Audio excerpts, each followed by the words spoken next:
সুনামধন্য একটি কলেজে একটি কম মেধাবী ছাত্র ভর্তি হয়েছিল। তখন এই কলেজে যখন ছাত্রটা ফেল করলো, তখন এই কলেজের শিক্ষার হার সেটা কমে আসলো। এই কলেজের প্রিন্সিপাল অত্যন্ত কষ্ট পেলেন, রাগান্বিত হলেন। এই প্রিন্সিপাল যে ছেলেটা ফেল করেছে তার বাড়িতে গেলেন।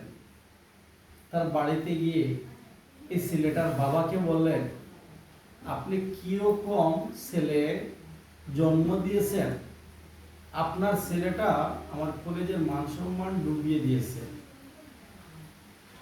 তখন এই ছেলেটার বাবা উনি বললেন, মাস্টার সাহেব, আপনার বাবার নাম্বারটা আমাকে একটু দেন।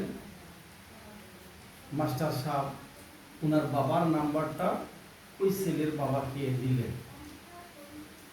ছেলের বাবা মাস্টারের বাবার কাছে ফর্ম দিলেন। ফর্ম দিয়ে বললেন যে আপনি কেমন ছেলেকে শিক্ষক বানিয়েছেন, যে ছেলের কাছে আমার ছেলেটা সারা দিন 6 ঘন্টা ক্লাস করার পরও আমার ছেলেটা পাস করতে পারলো না।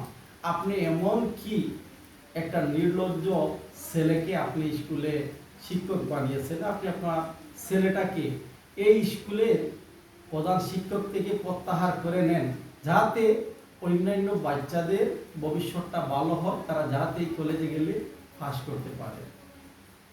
আপনারা এই ভিডিওটা কমেন্ট বক্সে আপনারা এই উত্তরটা বলেন, সঠিক কথা কোনটা। ধন্যবাদ সবাইকে, ভালো থাকবেন। আমার ফুড়ি তোর খান্দাত আছে।